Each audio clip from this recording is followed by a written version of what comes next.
Welcome again, Scorpio. Dadichi here from astrology.com.au. For all of you that are new, it's great to have your company. Hope I can shed some light on your horoscope, which we see here, based upon the sun sign of Scorpio, or if you know your ascendant being Scorpio, or even the lunar sign. This can be useful to you in giving you a broad, general sort of overview of what's happening in May 2019. The continuing and very, very interesting transit of Uranus, one of the slower moving planets, in your 7th house, is really going to shake things up for you in this next few years. So hopefully you have a relationship that is based on mutual understanding and respect and trust, because you're going to need that with also right now the sun transiting through the sign of Taurus, which is your marital de facto business partnership sector. The important point to note there is that around the 5th, right on the 5th itself, well, on the 4th the moon enters into this very same area, and on the 5th we see the commencement of the new moon. So this is a new approach to your relationships. If you're finding that the action, reaction, the discussions, the way in which you relate to each other hasn't been quite working out, this is the time to approach that. The new moon is a good time to consider new ways of, coming back together. If you've been living a divergent sort of existence, it's time to come back. And under this new moon, you can do so. Mars, your ruler in the 8th house, is naturally dignified there, although not friendly in Gemini. It can show us your need, especially with the moon transiting here after that new moon, around the 7th and 8th, to get into a deeper understanding of what motivates your partner. This may also spill over into your financial affairs together, given that the 8th house is your shared resources. And note also at this stage, the passing opposition to Jupiter. Jupiter's your finance planet. This could be waste, expenditure, debts that are spiraling out of control. We see here Venus connected to the expenditure sector in your 6th house of debt. Not all debt is bad, some of the debt is good. You just want to be able to discriminate between what expenditure is going to give you some return in future and what is basically just wasted and flushed down the toilet. So that's important to discriminate that as well. You see here the challenges you have also in terms of contracts, because this is Saturn, Pluto, connected here in retrogression at the moment to this Venus. That has to do with partnerships. So be very, very careful here. Your partner may be spending a lot right now because Venus ruling your partner is in an area of debt and expenditure for that person. So strong discussions are necessary for both of you to get on the same page and understand exactly where you're at. There's a whole shift here ideologically too. What used to work for you in the past may not be working now. So you may need to understand the process of attrition. That is one of the strengths of Scorpio, being able to eliminate what's not necessary.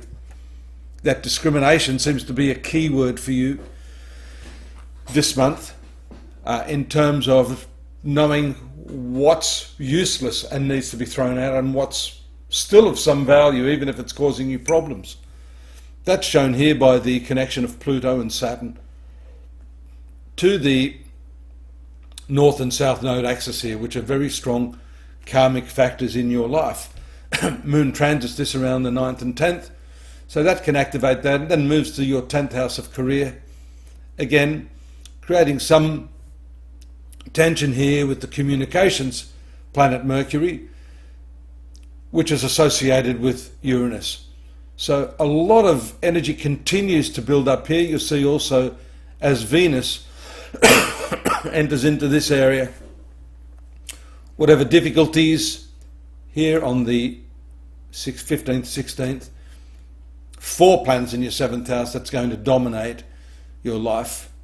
And interestingly, it receives the favourable influence of these 2 planets, Saturn and Pluto, in your communication area. So you can make a forceful play for achieving what you want. This can be personal, it can be business. Don't step back. You need to step forward and enforce, for example, what was agreed on previously, what it is you feel is fair. Call them out on what it is that's unreasonable and not fair. There could even be some outright deception here. Not immediately. We have to wait to see what happens with the full moon that's coming up just there in your sun sign this month, right in the last degrees, the opposition of the moon.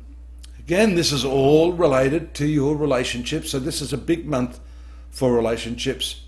And that nebulous opposition to Mercury from the moon warns you against any sort of ambiguous statements or problems that arise through your communication style.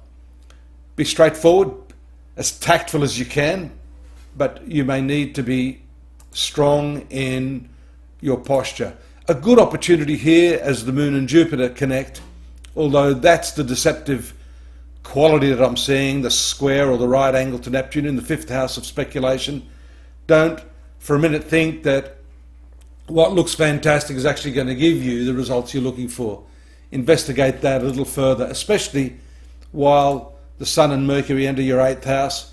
You can make some research into this matter of finance. That's also shown by the retrogression of Jupiter.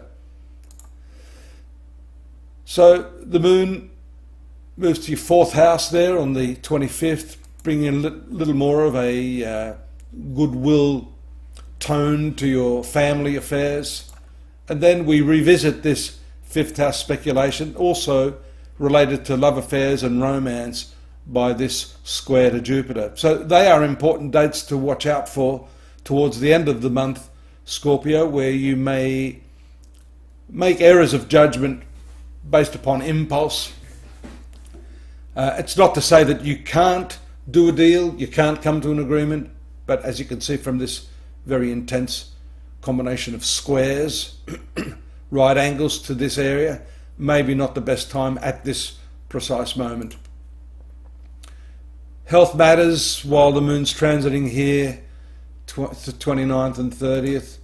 You may need to just watch yourself, reduce your stress, and you can see that the moon finishes yet again in this thematic area for the month, which is your relationships.